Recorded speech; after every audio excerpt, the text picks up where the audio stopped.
So I had the privilege, Susan and I actually both had the privilege of meeting Dr. Thomas Workman, and we were so impressed with his topic. And also, after we talked to him about the survey, he was kind enough to help us retool our survey for the iteration that we're going to be talking about this afternoon. And he did this. He shared his expertise with us because that's just what type of a person he is, and we really appreciate that. So Dr. Workman has more than 15 years of experience working with communities and institutions to address illegal and excessive consumption of substances of young adults through evidence-based environmental strategies. His experience working in alcohol and other drug misuse includes 10 years as Associate Director and Communications Coordinator of the Campus Community Coalition in Lincoln, Nebraska, through funding from the Robert Wood Johnson Foundation's A Matter of Degree program. He now serves as a member of the board for the Center and faculty member for the National Conference on Law and Policy. Since leaving Nebraska, Dr. Workman has worked to replicate and expand his work in prevention, helping communities across the country to create community-based coalitions that employ environmental strategies through a variety of funding sources, including the U.S. Department of Education, enforcing underage drinking laws, and Strategic Prevention Framework State Incentive Grant. He serves as the Higher Education Task Lead for the National Center for Safe and Supportive Learning Environments, as a faculty expert for the National College Health Improvement Project through Dartmouth College, and as a consultant to a joint effort of the National Collegiate Athlete Association, National Association of Student Personnel Administration to engage athletic coaches in alcohol prevention and strategy. It is my distinct pleasure to introduce you to Dr. Workman.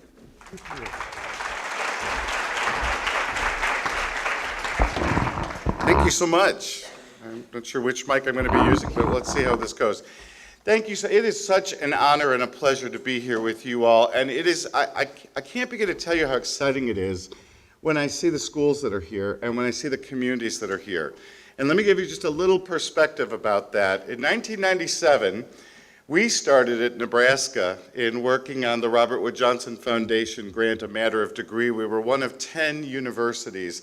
That grant program, and by the way, I'm delighted because there are several here who are also part of that work. Gail in Vermont, who's still here and connected with ITGA. I'll talk about that history in a minute. And Gail really has been one of the leaders in terms of that community relationship. Gail DiSabatino, who is now here at Clemson, who was at the time at Georgia Tech. And so back in 1997, and for some of us even a little earlier, is when we started to do this kind of work, because Robert Wood Johnson Foundation demanded that in order to receive all these grant funds, a 10-year grant, which to us was like heaven, as you can imagine, because most Phipps grants were a year or two, and we all know we can't move a lot of needles in that amount of time, but they demanded that we had a collaboration with our communities, that was the foreground. And without that, you couldn't participate. You couldn't even apply for the funding. And I can't tell you the number of universities in 1997 who said no thank you to almost $1 million in funding to address this issue. And they did it for two reasons. One, they did it because they weren't ready to admit they had an alcohol issue on campus. That was bad PR. Community relations people, I'm so proud of you for being here and addressing this issue and other issues, because that did not pay off for many universities, and for universities like Nebraska and Georgia Tech and Vermont to come out front and say, we're going to work on this issue. Because did anyone think it was surprised that a college campus had an alcohol issue? Was anyone surprised by that? No, of course not. But the rumors were 5 times worse than what was really happening for many of us. So it's delightful to see those early efforts turn into now a number of universities across the country that are doing things. When I sit and I listen to sessions, I think of what my dear mentor and darling friend, Linda Major at Nebraska, told me in 1997. She said, Tom, the pioneers get the arrows and the settlers get the land. A very Nebraska saying, wouldn't you agree? She was right. I'm watching settlers advance land, and it's such a thrill. It's such a thrill for me. So I'm delighted to be able to be here with you. Anything that I can offer that can speed your way and help in all the lessons we've learned over the last 18 years, I'm happy to provide for you. So I go into communities now quite often, and what I say to communities, and I have a thing, if you bring me into your campus community, we're going to have a town hall meeting. We're going to have a forum of some kind. I'm a huge fan of deliberation. I believe in deliberation, especially around this issue. So we're going to have some kind of community forum if I'm going to be involved with your community. And so I've gone into a number of communities, and I always start the community forum the same way. I say to the gathered residents and to the administrators and to everyone else, just did this in Missouri a couple weeks ago, and I say, don't you love to live in a campus community?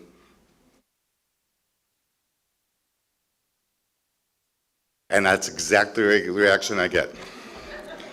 They're like, what are you smoking? The neighborhood association lady over in that corner is like, I'll give you your. And everyone gets sour, but I really want you to stop. And I make them stop. I'm going to do the same thing with you. Don't you love living in Clemson, South Carolina? Don't you love living in Columbus, Ohio? Don't you love living in Springfield, Illinois? Don't you love, I can name another 500-600 communities, large and small. Washington, D.C., New York City is a campus community. Los Angeles is a campus community. We forget that often. And the things that we love about living in a campus community that make them so unique for us is that we have the perfect blend of community and all the things that city brings for us and community brings for us and the intellectual community. Linda used to always say that she thought a university was kind of like a gigantic intellectual shopping mall. Go to any department you wanted to, right? Interested in anthropology? Right over there.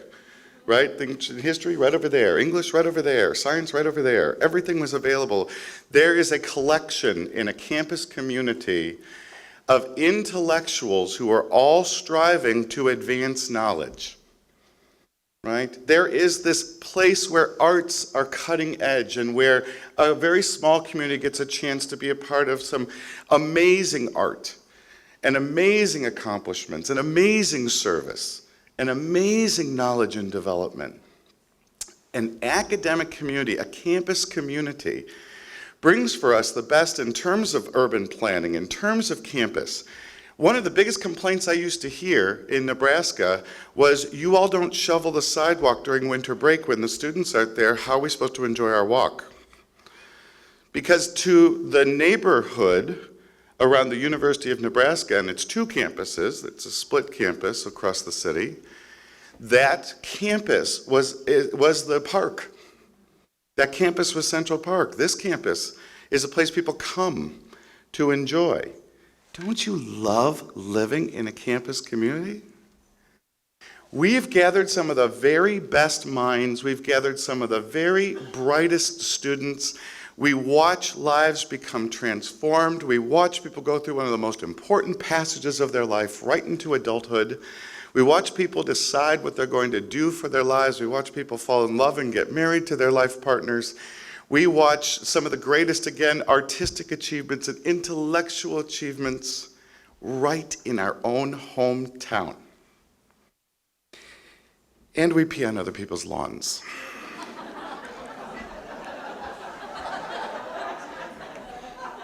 Fairly regularly.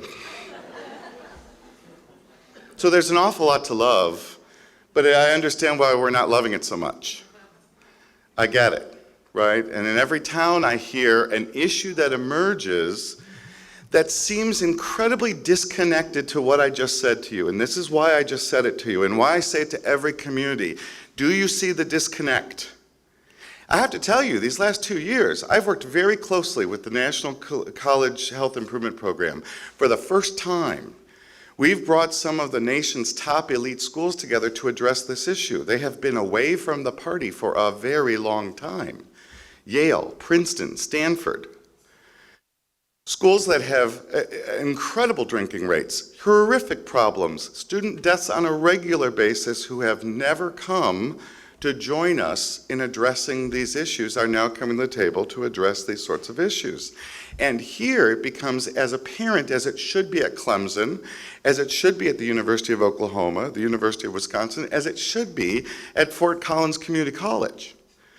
Because the issue is the same. We have created this academic residential community filled with people who are focused on human development and growth, and people who are focused on intellectual pursuit. And what we are known for culturally is a set of behaviors that seem 100% opposed to that image. Doesn't that seem odd to you? What was amazing is the number of schools and communities, when I would say that, who said, I never thought about it.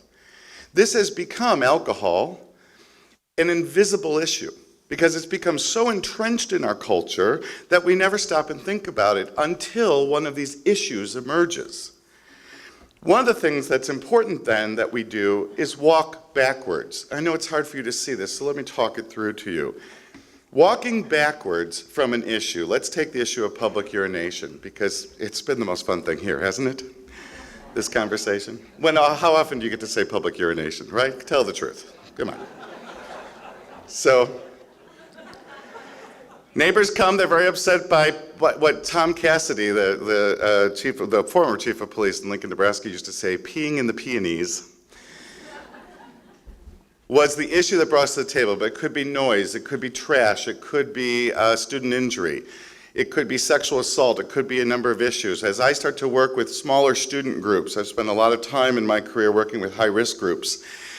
And as I work with high-risk groups, fraternities, sororities, the band, the marching band, something we need to kind of take on, and a number of these other high-risk groups, sports clubs are becoming another emerging one, and we say, what's your issue? And a fraternity says to me, my issue is we have a very bad new member to activated member ratio.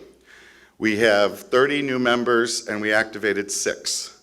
And what happened to the rest of them? Well, they washed out, or they dropped out, or they were kicked out, or they were sanctioned, or there was some reason why they couldn't activate. Right? The issue that sits in the middle for us is actually an issue that we must, if we're going to make headway, walk backwards toward. So we walk backwards and we say, so what's behind that? And we get to intoxicated behavior. We get to intoxication. And I want to be clear, we separate intoxication from intoxicated behavior. Very important for us because the two are not necessarily the same. We're going to learn this more in Marijuana Watch. We're going to learn that the effect of a substance and the way in which we behave are not necessarily connected except through social and cultural cues. We learn how to be drunk. We learn how to be high. We learn what behaviors are acceptable and we learn what behaviors aren't. And if you've never had a very nice, quiet, drunk uncle, right, then you know what I'm talking about. Right? Well, Uncle Harry's drunk again, but thank goodness he's that kind of drunk. Right? He's just going to kind of lay low, mellow in the corner, as opposed to Aunt Harriet, who's up on the chandelier. We learn that behavior. We don't have biophysical connections to all of that. Very important for us to remember. So let's walk back from that. And where do we get to? We get to the issue of excessive alcohol consumption. Right? In fact, my motto now is start with the problem at hand and walk back. We'll find alcohol. I don't need to walk in and say, hi, I'm here to talk about alcohol with you. In fact, doing so is no longer working all that well for a lot of us. We've saturated that. So I walk in and I say, hi, I want to talk about your fraternity membership. Hi, I want to talk to your number of scholars that you're recruiting at your university. Hi, I want to talk about your town-gown relationships. Hi, I want to talk about why the neighborhood association cannot stand you and burns you in effigy on a regular basis. And send a student to that meeting. They'll forget the effigy part. And we walk back and we find alcohol. That's reality. So the reason why I talk about alcohol when we address these issues is because alcohol sits in the center of it all, and we must address it if we're going to make headway and create the kind of communities that we want to create. And when I say that, I want to make something very, very clear, because one of the very first lessons that I've learned over the years, and I think one of the most important, is that we must stop fighting against something, and we must stop fixing problems. Isn't that funny that I would say that? But I believe it with all my heart. And I'll tell every group I'm ever invited to, stop fixing a problem. Stop fighting an issue. Why? It's caused no headway for us. It's brought us nowhere. And in fact, what we wind up fighting is ourselves. We fight our students. We fight student organizations. We fight traditions. Instead, let's create an ideal community together. That's what we're here designed to do. That's why we parked that university right in the middle of your cornfield to begin with. Because we want to create this ideal, amazing, utopian community. And in many cases, we're really close. We're really close to that, except we have some straggling issues and we have to address them. But I'm not going to fix a problem. I'm going to improve a community. I want to return us to who we say we are and what we do, and connect these two things closer together. And there are ways that we can do that, and that's what environmental management is all about. And so I want to share with you what we've learned about that. Before I go further, I have to tell you that one of the things that I'm working on most recently, I'm now, you heard about I'll introduce it to you even more formally, the National Center for Safe and Supportive Learning. Many of you who remember the Higher Education Center that the Department of Education had, that went away because of funding cuts at the Department of Education. And that's been replaced, however, with the National Center for Safe and Supportive Learning Environments, which has a higher ed chapter. We have brought everything, and I mean everything, over from the Higher Ed Center site. We continue to publish the e-digest so that we can get word out into the field. We're constantly sort of reaching out, so I'm delighted that we're able to carry something forward in this time where higher education is very unsupported federally. There's just no other way to say it. We just do not have good federal support for higher education, much less its issues. And so certainly with alcohol prevention, high-risk prevention, you know that there's a lot going on right now with the President's task force with sexual assault. We're certainly right in the knee-deep in that. Trust me, I'm probably thigh-deep in that right now, actually, and some of what we're trying to do around sexual assault. But the issue always maintains the same, and that's why I show you these scales. When I ask campus communities, when I talk to student affairs folks, I ask them the question, tell me your ratio between what we would call incident management and what we will call prevention. Now, sometimes I even have to define those terms because people aren't really clear what the difference is. Incident management, think of as cleanup Monday morning, right? All the judicial stuff that we have to do, the hospital transports, the notification of parents, the list is long, the police call for service, breaking up the party. That's all what we call incident management. Prevention means we stop it from happening before it even occurs. So the minute I've got to bring in call for service with our police, we're already in incident management. Make sense to everybody? And I ask people their ratio, and you know what I hear from most campuses? 80-20. The vast majority of our resources, incident management is very expensive. You all know that. And so 80-20 is that I'm spending about 80% of all of my resources on managing incidents, and we've become very good at it. We have great incident management science.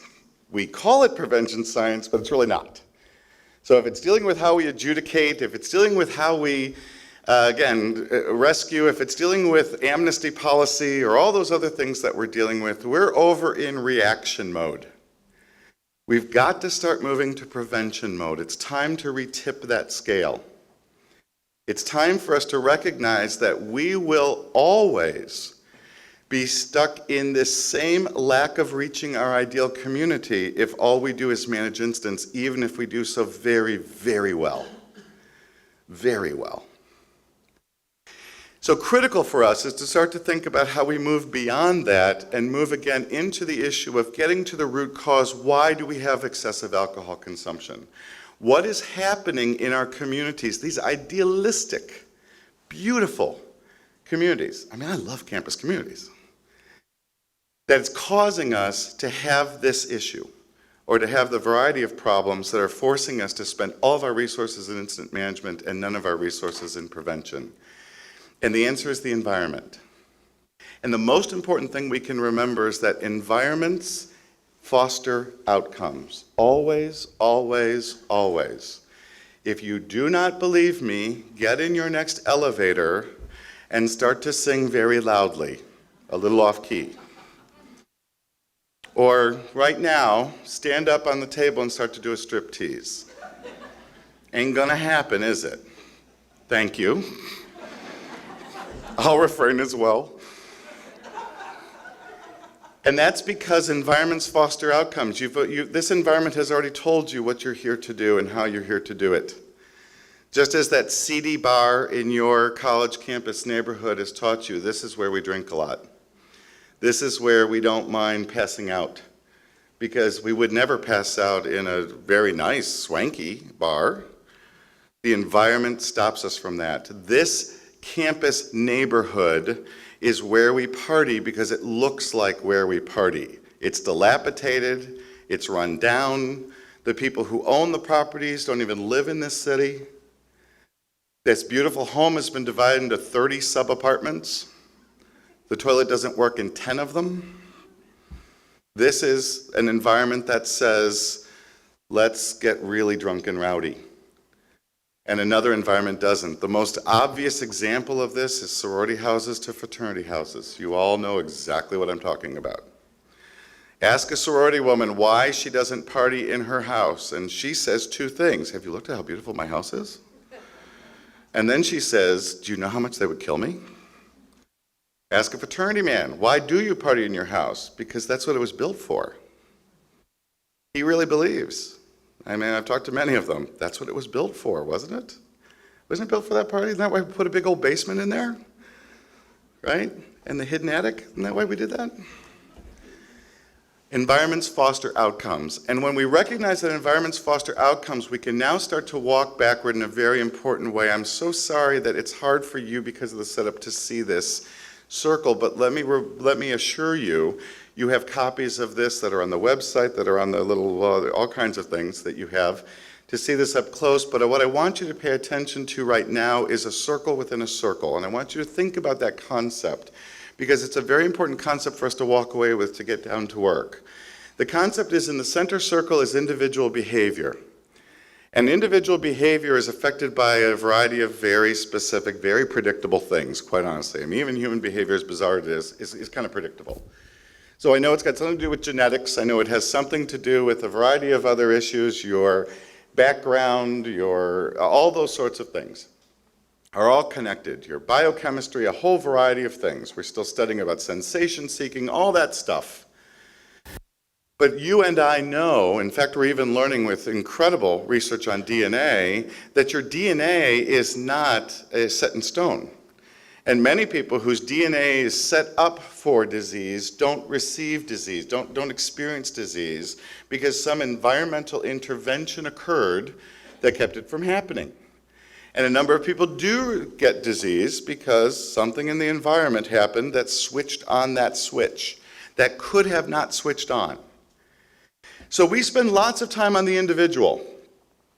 We have lots of interventions that focus on the individual, whether it's adjudication interventions, whether it's alcohol screening, whether it's any kind of brief intervention. We have very good science about how to address the individual, but that individual is influenced mostly by that environment. And what do I mean by that? We can break it up into very simple elements, but I mean the messages that we receive around us, which says drink or don't drink. As recently as 2 months ago, Acadia University up in Nova Scotia, the heaviest drinking province in Canada, had their students go, their university students, as they're trying to address this issue, go into the town and talk to the 5 feeder high schools there in the city of Wolfville and surrounding area. And they asked those students about their thoughts about alcohol, and what they all came back with on underage drinking was, we don't think you want us to not do that.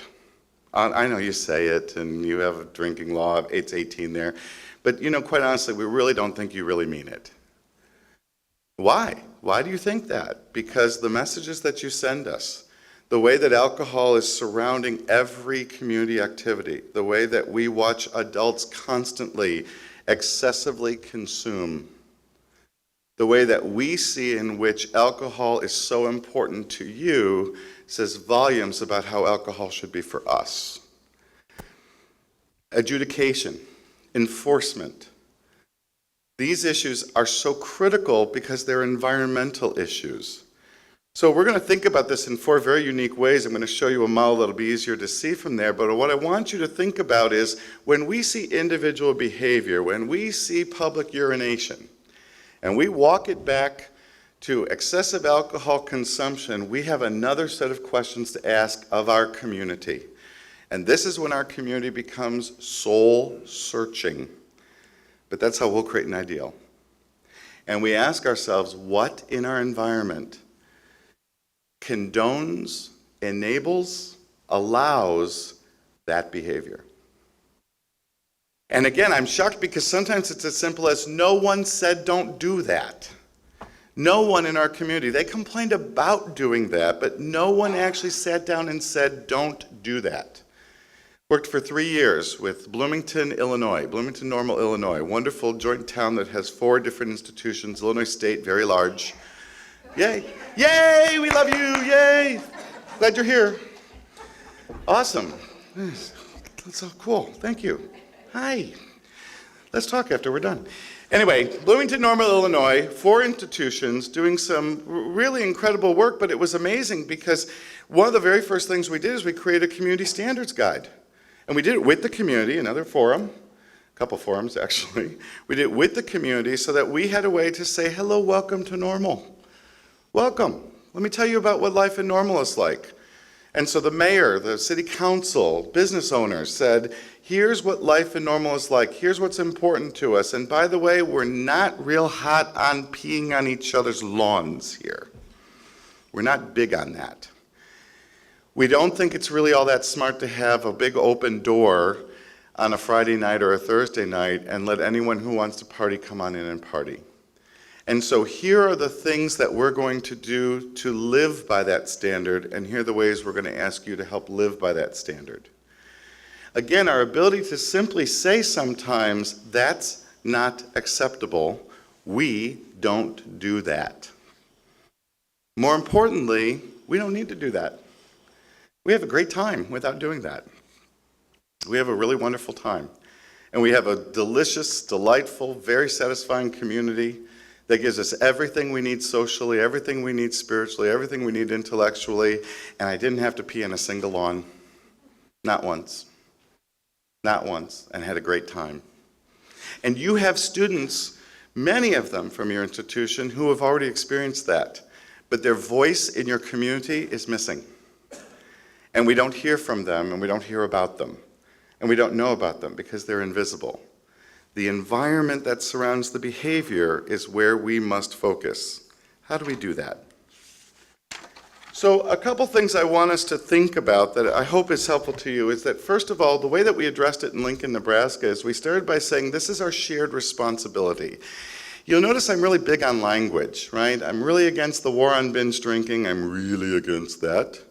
Having lived through that, having lived through the media of that, and having students turn to me and wonder if they were the enemy or if I were the enemy, hard to tell. And so instead, the language is, we know the kind of place we want to live in. We know the kind of experience we want to have in Lincoln, Nebraska. Let's create it. And I get, you want an experience that's fun. You want an experience that's socially successful. Your goals in your community, student, are just as important to us. And by the way, they're not all that different than our goals. We had a wonderful first community forum right when we started our coalition. Community members, students, administrators, everyone sitting in a room. We had a big old circle and we went around and we asked the question, what is your vision of the ideal community? We started right off with that picture. What does ideal community in Lincoln, Nebraska look like to you? And sitting next to each other in a chair, not happy about it by the way, was a police officer, the Anheuser-Busch distributor for Lincoln, Nebraska, back when they could do that. They haven't been so active anymore. He lost his distributorship as a result of it over several years. And the president of the state Mothers Against Drunk Driving, sitting next to each other in a row. We go around the circle, we get to the police officer, he says, well, I want a safe, fun community. I want to go out, I want to have a good time. I like being a Husker, I like the Sea of Red, I like going out and having places to eat and entertainment and all of that, but I want to feel safe. That's what I want. The distributor turned, he said, that's exactly my list. That's what I want. And the mad state director looked at him and said, really? He said, yeah. I want to earn a living. I want to have enough money so I can raise my family. I want to keep my family safe. I want to have a great time. I love the city of Lincoln. I want to enjoy living here. The state director of MAD said, well, that's exactly why I live here. And suddenly 3 people who are a million miles apart, if we talked about their position, if we talked about their interests, if we talked about other things, suddenly realized they had the exact same vision. Have you ever asked your students, what's your ideal vision? It's a little tainted right now because of the way culture has taught them to respond, unfortunately. But that too is, to me, something we need to collectively, nationally address, because it's so different than what we have said the higher education experience is supposed to be. And that includes the experience within the community. That's part of the higher education experience. We can't separate it. So critical for us to say, what does that ideal look like? And here's what you'll hear. I'm going to translate for you, right? Because what you'll hear is, dude, I want to get laid. Let me translate that for you. I am starting to discover myself sexually and would like some opportunities to experience what that aspect of my adulthood and emerging adulthood is like. I have been experimenting for quite a while, to be rest assured. But now I want to do it a little bit more seriously. Now it's not just about boobies and cooters. Now it's getting really serious for me. I want to have friends. That's universal. I don't need to translate that. You know what that means. I want to have people like me and invite me to things. I want to be part of a group and feel like I belong with a group of people. Extremely important, both developmentally for our young adolescents, traditional aged college students, but also critical at this time period, critical at most of our universities. It's why we spend so much time in student activities and student organizations. It's why we sign them up. It's why they pledge.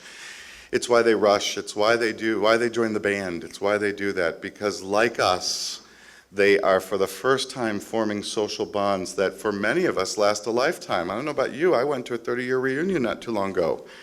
In Chicago, Illinois. I'm a Bradley University graduate. And so I went to my speech team reunion. These are meaningful relationships I'll have the rest of my life. I still Facebook with these people, right? We still follow up with each other on a regular basis. They're in towns all over America. Every time I travel, I check in with one. But think about what that means after all those stories to want to have that kind of relationship. The needs of our students, of what they want in an ideal environment, are really not that mystic. The problem is that we have simply allowed that assignment that the way to get that is through extensive and acute alcohol consumption. It's through intoxicated behavior. That's the lie. That's the mistake. That's the misstep. And that is the environmental message that we as the community have to address. That's what we're going to have to focus on. Because the needs are really not all that different and can be satisfied, and again, are being satisfied on a regular basis by a number of students you're never hearing about. Your neighborhood association's not complaining about them, your administrators don't know, dean of students don't know they exist, because they never cross their door. They never exist. But those students have done that very thing successfully, and yet we've continued to focus our environment for those who do something differently. It is no surprise that we surround many college campuses with lots and lots of alcohol outlets, as opposed to other retail industries. And I'm delighted to see that change. I'm watching more and more campus towns make a change about that, where the bar is the most significant. Lincoln, Nebraska, O Street is 2 blocks away from the main campus, from all the dormitories, from the vast majority of our freshman students. We have 40 licensed establishments within that 2-block range. 40. When you crawl, because because it's just a door away, right? And so again, we disconnect what we know about that. We have game days where we have beer tents everywhere. We have special licenses everywhere. We surround all kinds of alumni events with lots and lots of alcohol. And we wonder why this disconnect has occurred that is creating the issues, that is keeping the quality, ideal environment that we want to have from happening. So again, we have to walk back and say, what is it in the environment that we need to change and how do we do it? And we started in Nebraska by saying, let's make this a shared responsibility. Let's not blame, because again, when we fix problems, we have to blame. Someone's at fault for the problem, right? If you call war, then somebody's got to be the enemy. Unimportant. The issue is, do we all agree that we have this interest in creating this wonderful place to live? Yes, we all agree. Students and everyone. So let's create it. That means we have a shared responsibility. And the very simple concept of the stakeholder model, and I love hearing that word as often as I've heard it this weekend, because it's such an important word. Stakeholder to me means someone who has a stake in the environment. And they have that stake in a variety of ways. The environment is what they live in and are affected by, and simply by being in the environment, they affect the environment. Even when they're silent, they affect the environment. What we've learned about bystander work. So it's critical for us to say, I'm a stakeholder because I'm part of this environment. Not just I'm an interest. We use stakeholder to mean I've got something to bring to the table. I really want you to pull back to the very essence of the word stakeholder. Stakeholder means I'm part of the environment. It has a stake for me. It matters for me. When we saw students rioting, and we saw students really protesting actively in Wisconsin, actually getting a lawsuit going for some environmental work that was done, what they were saying was, I have a stake in this and I don't see how my stake is being addressed, because it wasn't. So critical for us to really understand the stakes, and that's why we come together. So that we can really understand each other's stakes and find commonality. What I can promise you is you will find more commonality than you will find difference. Truly. My experience over these years is there is much more commonality than there's difference. We've just got to refocus. And I've seen it in community after community after community. I've seen those changes occur on a regular basis. So let's get into brass tacks. How do we do that? The model we've been using is actually a model that was originated from the transportation highway safety. It's the old original model. And if you remember, it's the 3E model. I can't remember what policy was as an E, but anyway, policy, education, and enforcement was the original model. We added a component of that. I want to talk just briefly through these 4 elements. How do I change an environment? These 4 elements are interdependent. In other words, can't do one without affecting another. Can't do one in isolation. And all of them work together to strengthen one another. When we understand that, we get really good things done very, very quickly, by the way. It doesn't take long. Policy. And the way to think about policy is codified community standard. I love those words. Codified community standard. That means we have to start and make sure we have a community standard. That means we have to start talking on a regular basis. Talk is not cheap in this work.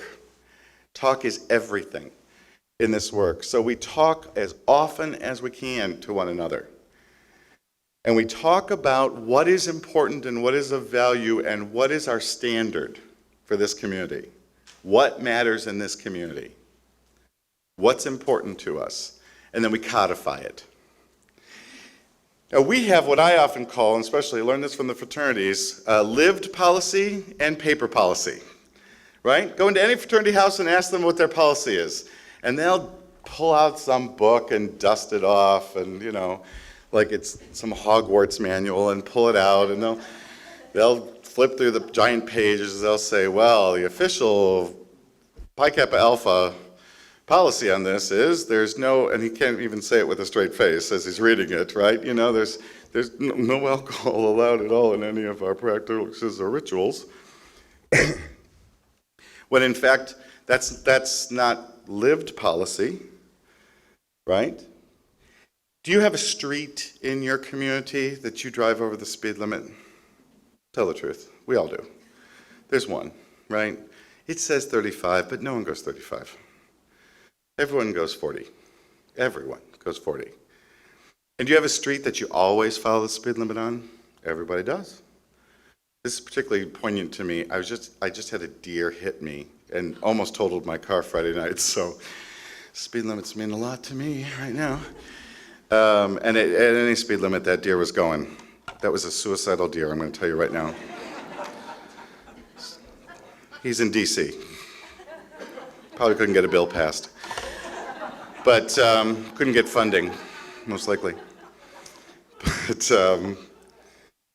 But you have that street that you drive too fast on. That's your lived policy. Doesn't matter what they put on the sign. Sign says 35. City council got together. Whoever decided it was going to be 35, ratified it, put it in the books, 35 on Smith Street. Doesn't matter. Lived policy is that we go 40 or 45, right? So what's the difference between those two things? And I'm going to argue the difference is community standard. The difference is our ability to come back and rediscuss what is important to us on the street. Now, many of you would say, and I would say for many years, the difference is enforcement. You drive the speed limit on street Y because there's always a cop on street Y. Right? I live in Washington, D.C. We have cameras in the bushes. You get a really lovely picture of your car going over the speed limit, saying, if you like this picture, it'll be $145. Thank you very much. So we have enforcement invisible all the time on every street I'm on in D.C., right? And so I know I have to drive the speed limit. If I'm in Connecticut, I'm going the speed limit. If I'm on 16th Street, I'm going the speed limit every time, right? Here's the problem with enforcement, though. The minute we take the enforcement away, the behavior goes right back to the beginning, doesn't it? So when we talk about sustainability, let's ask ourselves the question, how effective will we be when we have to only create a lived policy through enforcement? Now don't think I'm disparaging enforcement. It plays a critical role. It's absolutely essential. It's one of the four. But the problem is when we create a policy that is not in community standard, that we have not actualized and understood what benefit it is to our interest, then we will use enforcement for the rest of our days in order to follow that community standard. That's just the way it is. In the midst of that is something very important called education.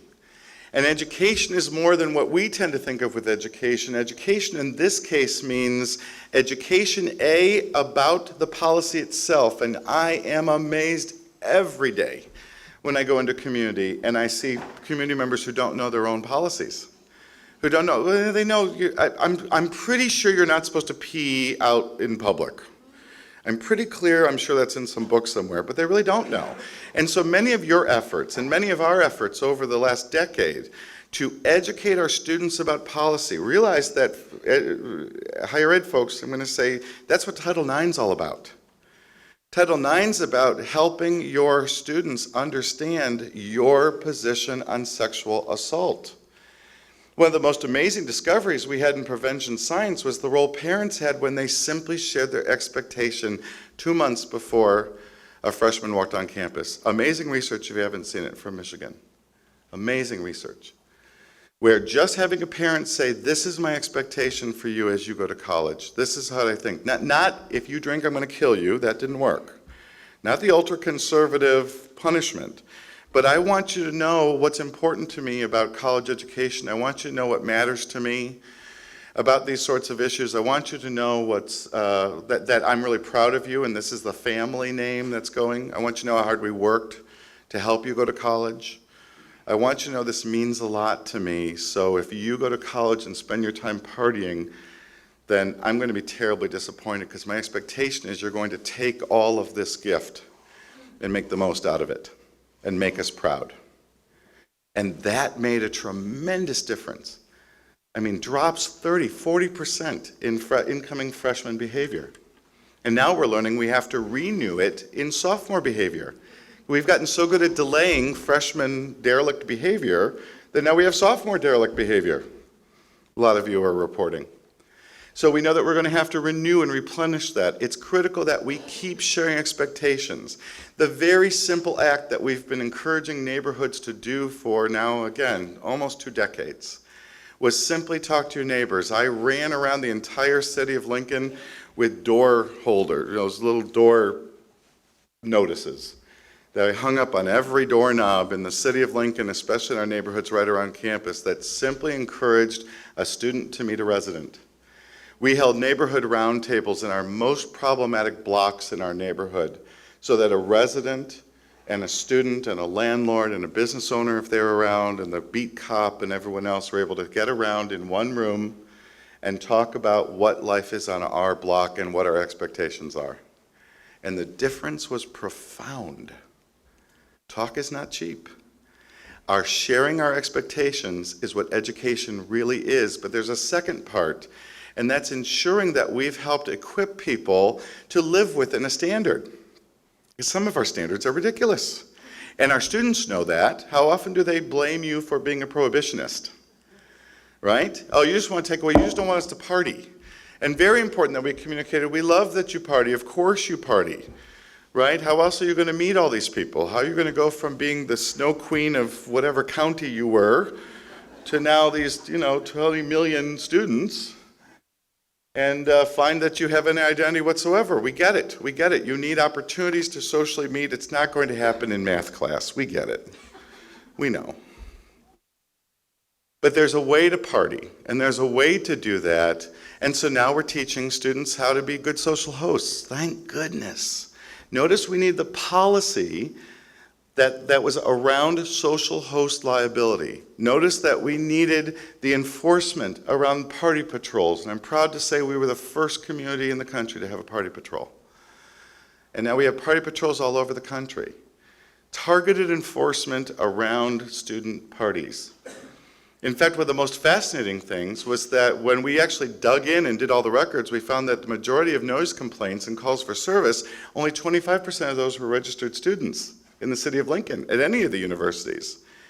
And my proudest moment, my proudest moment, was when the three presidents of our campuses, University of Nebraska, Nebraska Wesleyan, and Southeast Community College, stood with the chief of police at the time at a press conference and said, we're only responsible for 25% of those, but we own it, and we're taking it, and we're going to change our 25%. And we want to then affect the other 75% because it's our neighborhood too. And we think it's a problem, and this isn't the quality of life we want. And sitting in those neighborhood roundtables and listening to a resident say, do you know the house you live in? Can I tell you the history of that house? Can I tell you about the generations of families who grew up in that house? And then to have the student turn back to the resident and say, with the landlord present, can I tell you about the house now? Can I tell you about how my house is so run down, my toilet hasn't worked for 2 months? So suddenly we have this understanding that we can actually come together and make some solutions and address it. The last component is design. And design means we can create environments that actually highlight the kind of behaviors that we want. We can actually create the sorts of things. In fact, the coffee shop movement was part of this that has been so powerful for us, right? I have listened to a gazillion bar owners over the years in many towns who have sat and said to me, if I don't price discount, no one will buy a beer for over $1.50. I'm sorry, they just won't. College students will not. And then I take those bar owners and we walk down to Starbucks. And have you noticed the $4.50 Frappuccino these people are sucking on right now? Have you noticed? And that's number 3 tonight. They are binge Frappuccinoing. And they're hanging out here all day and all night because they have internet access. And they're hanging out here because X, Y, and Z. And so suddenly we're starting to say, I could build an environment that is as attractive. I can build an environment that, again, remember, meets our interests. As a college student, I'm simply coming in with a set of interests, things I want to accomplish. Let's help them meet them. But let's not by default suggest that the only way they can meet them is by drinking and partying, and especially excessively. That's really not the only way. If our community's been built around that, then that's our community.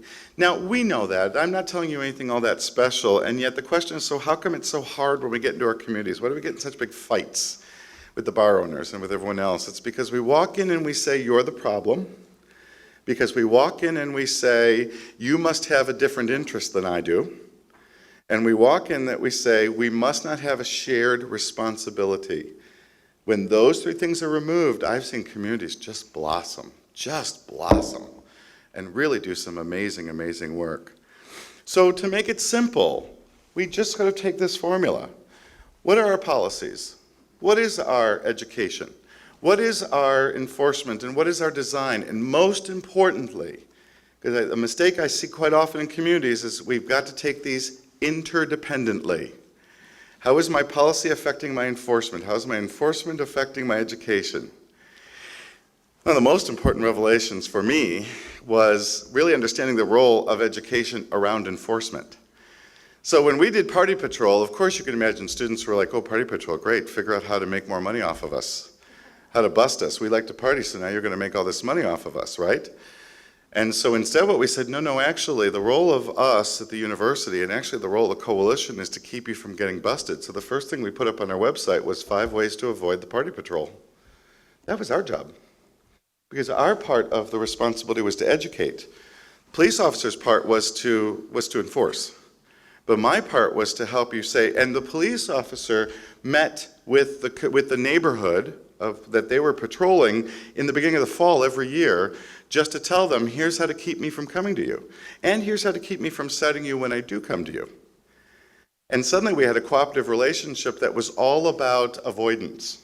And that avoidance led to modification, which is what we were after. Less excessive drinking, which is what we were after. So again, important for us to recognize, but do I educate around enforcement? Enforcement should never be a surprise. Enforcement should always be an understanding that I have choices about how to comply with my behavior, rather than my getting caught.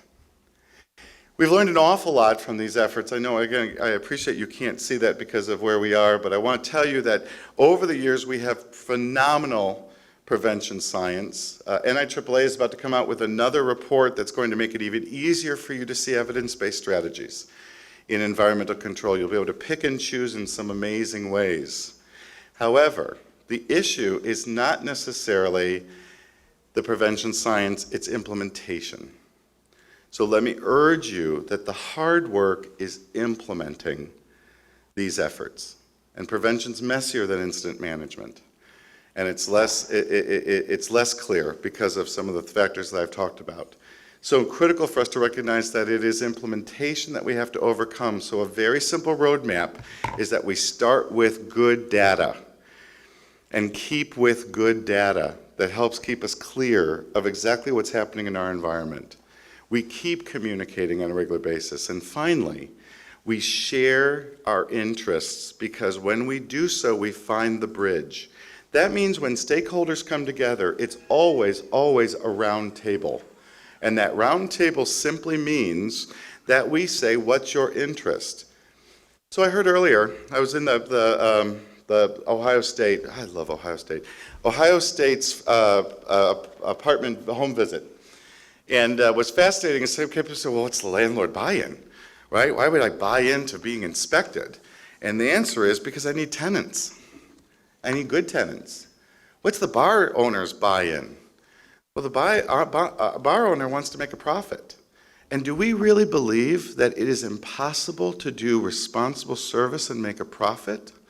Let me introduce you to quite a large number of bar owners who are making a load of money and are highly responsible. It's a myth that we bust only when we bust it. But I don't walk in and say, you no good bar owner, you need to not be here. I walk in and I say, your interest is profit, my interest is safety. What's the bridge? Your interest is tenants. My interest is housing that's safe. What's the bridge? Your interest is getting laid. My interest is you doing so safely with your respect, with your dignity, with your safety. What's the bridge? We must find that bridge. That is what community collaboration is all about. That's how we'll change an environment. But most importantly, That's ultimately how we will finally create the ideal community. And with that as our focus, unlimited opportunities. The beauty of the center for me is that I get the opportunity to communicate about you and to tell wonderful stories about you. It's been a delight to promote the ITGA. I'm looking forward to doing that. Submit your stories to me. Just go on safesupportivelearning.ed.gov and would love to have your stories. Let's make our ideal communities. Thank you.